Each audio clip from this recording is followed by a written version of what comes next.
Bonjour et bienvenue sur votre chaîne Savoir-faire digital. Dans la vidéo 27, nous avons vu comment définir et appeler une fonction dans la programmation informatique avec le langage Python. Aujourd'hui, nous allons voir les notions de paramètres, arguments et typage des paramètres ou des valeurs de retour. N'oubliez pas d'aimer, de partager et de vous abonner à la chaîne pour plus de tutoriels. Voilà, dans la vidéo 27, nous avons vu comment définir une fonction. Nous avons aussi vu comment ajouter le docstring qui nous permet de faciliter en fait la documentation d'une fonction. Et nous avons aussi vu comment le docstring était utile quand on appelle la fonction help sur en fait notre fonction. Nous avons aussi vu comment appeler notre fonction une fois qu'elle est définie. Aujourd'hui, nous allons commencer par les concepts de paramètres et d'arguments. En fait, c'est des concepts qui sont plus ou moins semblables, mais je pense qu'il est utile de clarifier la différence entre les deux pour éviter l'amalgame. Voilà, voyons de près la différence entre un paramètre et un argument. Donc, ce qu'il faut comprendre, c'est qu'un paramètre est une variable qui est listée entre parenthèses dans la définition de la fonction. Cependant, un argument est une valeur passée à la fonction lors de son appel. Ok? Par exemple, ici, nous regardons très bien, nous allons définir une fonction ici que nous appelons multi. Donc, ce sera une fonction à usage général et vous allez voir pourquoi je dis ceci. Donc, vous voyez qu'en fait, cette fonction-là a deux paramètres. Hein, vous les voyez, c'est x et n. Vous voyez que x ici est une variable, n aussi est une variable. Donc, la variable x et la variable n seront explicitées lors de l'appel. Ok? Par exemple, si vous regardez en bas ici où j'ai fait l'appel de la fonction, j'ai passé ici la valeur 3.14 et j'ai passé, pour la valeur de n, j'ai passé la valeur 4. Donc vous voyez qu'ici, 3.14, c'est la valeur qui correspond à la variable x. Donc vous voyez bien que c'est une valeur. Donc on dit que ici, 3.14 est un argument qui correspond à la variable x qui était le paramètre, alors que 4 est la valeur ou bien l'argument qui correspond à la variable n qui était le paramètre dans la définition de la fonction. Je pense que c'est clair. Maintenant, regardons de près ce que cette fonction-là fait. Donc, comme son nom l'indique, c'est une fonction qui nous permet de multiplier. Maintenant, vous voyez ici que j'ai ajouté un commentaire. Les types de x et de y ne sont pas explicités. Nous n'avons pas dit que x et n sont des nombres ou bien on ne sait pas. L'essentiel, c'est qu'en fait, si on passe x à multi et on passe la valeur de n à multi, donc multi va nous retourner x fois n. Je ne sais pas si vous avez vu. Bon, évidemment, si on passe des nombres, c'est évident que cette fonction-là va nous retourner la valeur de la multiplication entre la variable x et, en fait, le nombre n. C'est évident, parce que c'est x fois n. Qu'est-ce qui va se passer, par exemple, si nous passons x, une chaîne de caractères, et puis n, un entier naturel. Donc, maintenant, vous comprenez pourquoi j'ai dit que cette fonction-là est une fonction à usage multiple, parce qu'on peut l'utiliser de façon différente. Très bien. Maintenant, on va d'abord exécuter la fonction pour la définir. Maintenant, on va regarder l'appel de la fonction. Donc, là, nous voyons très bien qu'en fait, l'argument correspondant à x est un nombre. Donc, forcément, la valeur de retour sera un nombre. Ce sera 4 fois 3.14.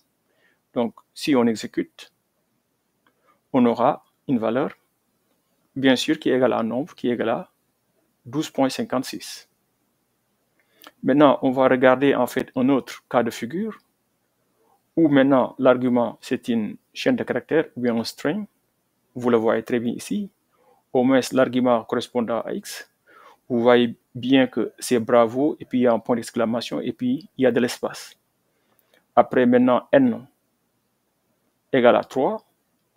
Maintenant j'ai ajouté ici une méthode, c'est aStripe, qui n'est rien d'autre qu'en fait une méthode qui nous permet d'éliminer en fait les espaces à droite parce que c'est right strip. Ok, donc on enlève et vous allez voir pourquoi je fais ceci. Très bien. Donc maintenant, si on exécute ceci, qu'est-ce qu'on va trouver? Vous voyez, on va trouver bravo, espace, et à la fin, on a bravo, mais vous voyez qu'en fait, il n'y a pas de l'espace, parce qu'en fait, l'espace qui était là, on n'a pas besoin de cela. Donc, on l'enlève avec right strip, qui n'est rien d'autre qu'en fait une méthode qui s'applique sur les chaînes de caractères. Maintenant, vous voyez qu'en fait, ce code-là est un peu condensé. Quelqu'un pourrait définir d'abord une variable où il récupère ce que multi retourne et après prendre cette variable-là, qui est une chaîne de caractères dans ce cas de figure-là, et appliquer sur cette variable-là la méthode aStrip. Vous pouvez le faire comme cela, mais je ne pense pas que ce soit la meilleure façon de faire si en fait le but final était tout simplement de dupliquer bravo 3 fois tout en laissant bien sûr de l'espace entre les différentes chaînes de caractères. Parce que écrit comme cela, non seulement en fait, je pense que le code est beaucoup plus lisible, c'est beaucoup plus court, c'est beaucoup plus concis, c'est beaucoup plus clair. Et je pense que ça va aller beaucoup plus vite parce qu'on a moins de variables. OK? Donc, je pense que vous serez d'accord avec moi. Voilà, nous avons vu dans un premier temps comment appeler la fonction multi avec d'un nombre, puis avec une chaîne de caractères et un nombre. Maintenant, nous allons voir ce qui se passera si nous l'appelons avec un tuple et un entier. Ceci pour vous montrer comment cette fonction-là est flexible. Voilà, ici par exemple, j'ai ici ma fonction multi que je vais appeler avec, dans un premier temps, ici, vous voyez bien un tuple et vous voyez très bien comment j'ai défini en fait mon tuple. D'abord, qu'est-ce que j'ai fait? J'ai défini ici un range, ok, allant de 1 jusqu'à 4. Et puis, je vais appeler la fonction tuple sur le résultat obtenu par le range. Et maintenant, la valeur de retour de cette fonction-là, je pense que vous le voyez bien, sera un tuple composé de 1, 2, 3, normalement. Et après, maintenant, on va passer l'argument 2 qui correspond à la valeur de n. Pour clarifier, pour certains, je vais vous montrer en fait les détails qu'il faut pour qu'il n'y ait pas de confusion. Par exemple, si on prend par exemple, disons ceci, ça c'est un range, n'est-ce pas?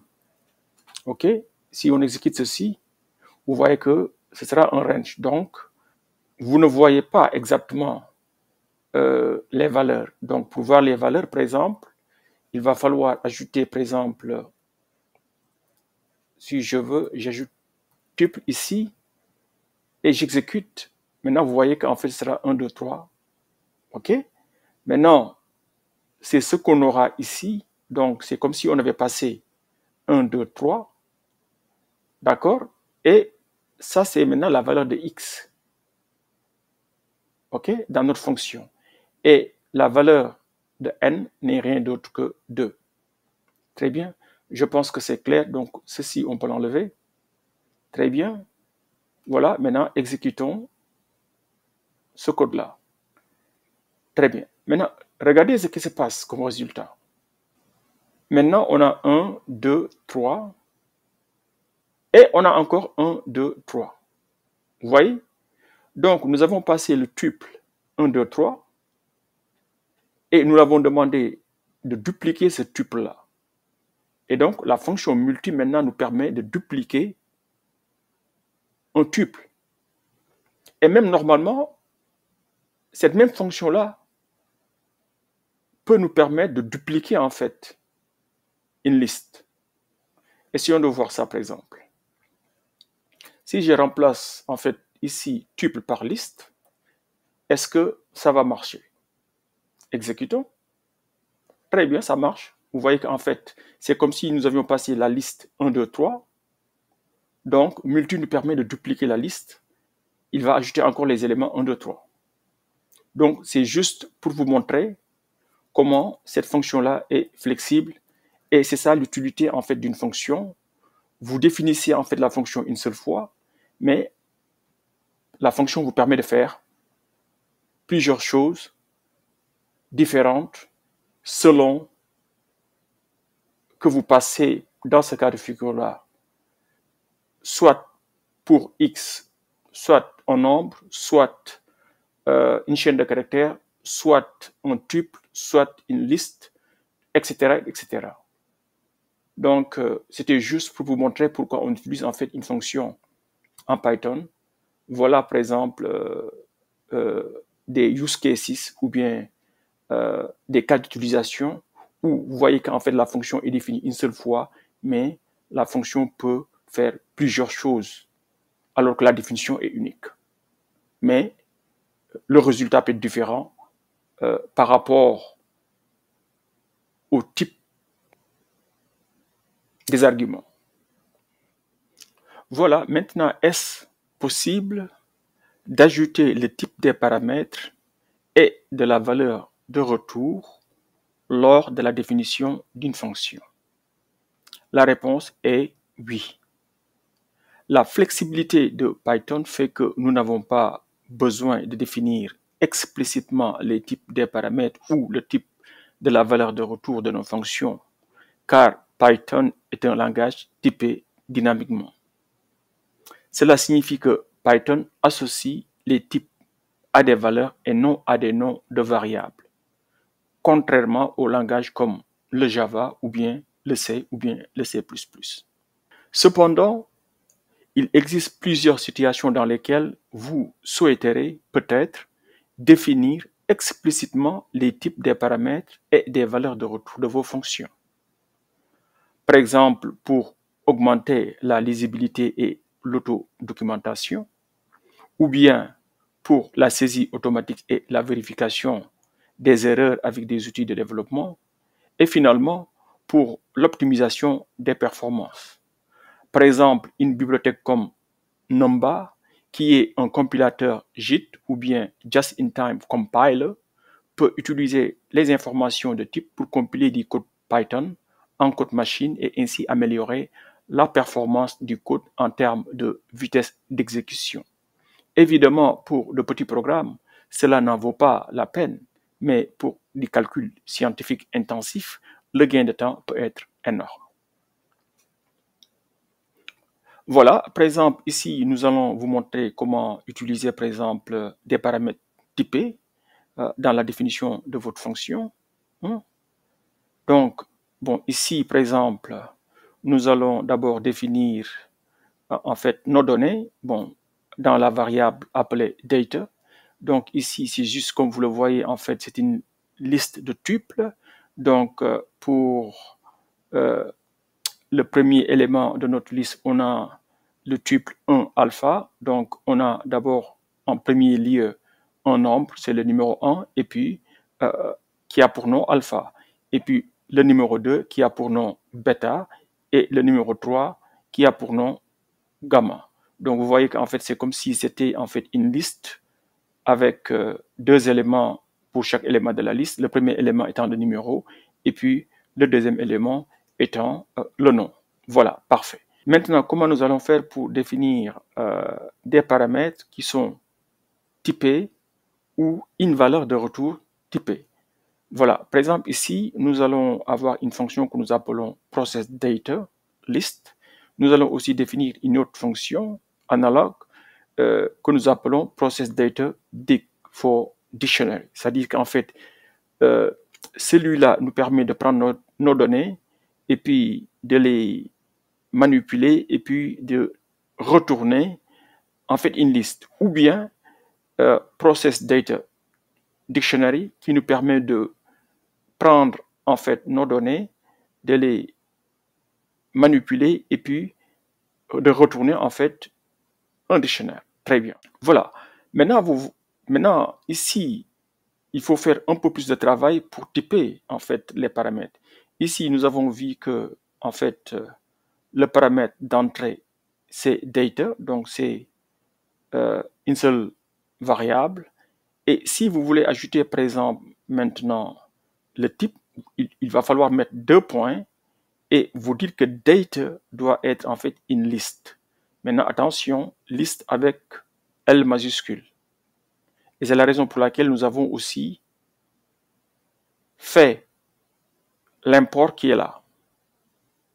Vous avez bien vu que il y a la bibliothèque typing qui est là, qui nous permet d'ajouter en fait des types.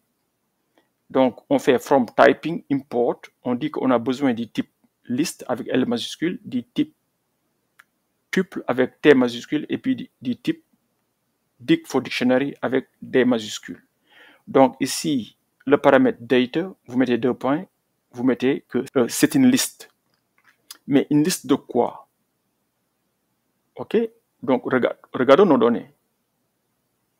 C'est une liste de tuples. Donc il faut ajouter une liste de quoi? De tuples. Maintenant, tu peux même ajouter les tuples là. C'est quoi leur format? Vous voyez qu'en fait, les tuples sont sous le format entier, chaîne de caractères. Donc vous ajoutez tuple, vous mettez le premier élément int, deuxième élément stua ou bien string. Je pense que c'est clair. Donc notre fonction va prendre en entrée une variable que nous appelons data. Maintenant, ce qu'il faut comprendre ici, vous pouvez appeler cette variable-là ce que vous voulez. C'est juste en fait un nom. Vous pouvez l'appeler x, mais ici, pour simplifier les choses, on l'a juste appelé data parce que c'est la variable qui doit recevoir nos données. Donc, maintenant, on ajoute le type. Ce sera une liste forcément. Une liste de quoi? De tuples. Et chaque tuple doit avoir comme premier élément un entier, comme deuxième élément une chaîne de caractères. Et maintenant, vous mettez ici une flèche, ou bien moins, et puis le signe supérieur. Ça vous donne le type de la valeur de retour. Maintenant, puisque on a dit qu'on va manipuler les données et puis retourner une liste, donc la valeur de retour doit être une liste. Maintenant, il faut aussi préciser quel type de liste. Ce sera une liste de chaîne de caractères, donc string ou bien stua. Et à la fin, vous mettez 2 points et là, vous terminez en fait l'entête de votre fonction. Et maintenant, vous définissez ce que exactement votre fonction fait. Donc là, vous voyez, le résultat sera égal à quoi? Donc là, regardez très bien, c'est une expression plus ou moins complexe, mais simple à comprendre, puisque nous avons déjà vu dans les vidéos avant, depuis le début, la notion de list comprehension. OK? Donc ici, vous voyez qu'il y a en fait une boucle for num text in data. Très bien, data est une liste, donc on peut faire list comprehension. Maintenant, sachant que chaque élément est un tuple contenant 2 éléments, donc le premier num, le deuxième texte. Donc, pour chaque élément, on obtient le numéro, on obtient le texte. Et qu'est-ce qu'on fait maintenant? Maintenant, voilà notre expression qui est là. On va concaténer le tout en texte. Bon, ici c'est du texte, on fait plus texte, ça on le connaît déjà, rien de nouveau. Maintenant, on ajoute ici aussi une chaîne de caractères, c'est juste d'un point et puis de l'espace. Maintenant, ici, il y a un autre plus, parce que c'est une chaîne de caractères que nous avons ici. Maintenant, on ne peut pas concaténer directement le numéro qui est un entier avec les chaînes de caractères. C'est pourquoi il faut d'abord le convertir en string. Donc, on met d'abord le constructeur STUA ou bien string, et on met dans ce constructeur-là le numéro. Comme ça, ici, à la fin, on aura une chaîne de caractères, et maintenant, le reste, on l'a déjà commenté. Donc, en fin de compte, le résultat sera en fait le numéro, mais sous forme de chaîne de caractères, un deux points entre, et puis de l'espace, et puis le nom de l'élément. Et une fois qu'on a fini, tout le résultat, bien sûr, sera mis dans une liste, et la fonction retourne cette liste. Très bien. Et de la même façon, on fait le même travail quand il s'agit en fait, si on veut retourner en fait un dictionnaire. Donc je ne vais pas commenter cela. Vous pouvez vous-même passer votre temps à regarder ce code-là et essayer de le comprendre. Sauf peut-être ici, la seule différence c'est qu'ici maintenant il faut expliciter. On dit qu'on retourne un dictionnaire et puis la clé est un entier et puis la valeur est une chaîne de caractères. Le reste, ce n'est rien d'autre qu'en fait, c'est pas list comprehension, mais c'est dictionary comprehension. La logique est plus ou moins semblable à comment vous allez faire pour list comprehension. Je pense qu'en fait, il n'y a pas de complication pour comprendre ce code-là une fois que vous avez compris le premier. Maintenant, je pense qu'on va exécuter pour voir ce que cela donne comme résultat. Donc, regardez très bien, l'entrée, c'était ce que nous avions ici. Maintenant, je vais exécuter le tout, aussi bien le premier que le deuxième résultat ici. Donc, exécutons ici. Donc, vous voyez qu'en fait, pour process data list, on aura quoi? On aura en fait une liste. Hein? Donc, 1 alpha, 2 bêta, 3 gamma. OK? Vous voyez très bien que c'est une liste. Alors que pour, en fait, process data dictionary, on aura la clé qui est égale à 1 et puis le nom qui est égal à alpha. La clé qui est égale à 2, nom égal à bêta. Clé égale à 3, nom égal à gamma. Voilà. Donc, c'était juste en fait pour vous montrer qu'en fait, il y a des cas où on veut explicitement définir nos valeurs de retour ou bien les types. En fait, les types de nos paramètres. Et si vous voulez faire cela, il faut utiliser la bibliothèque typing et vous mettez bien sûr les types que vous voulez dans votre code et comme cela vous pouvez spécifier de façon explicite les types aussi bien des paramètres que des valeurs de retour. Voilà, ceci conclut cette vidéo. Prochainement, nous verrons des concepts plus avancés sur les notions d'arguments arbitraires, les paramètres de position réguliers et les arguments de mots-clés. Merci et à la prochaine.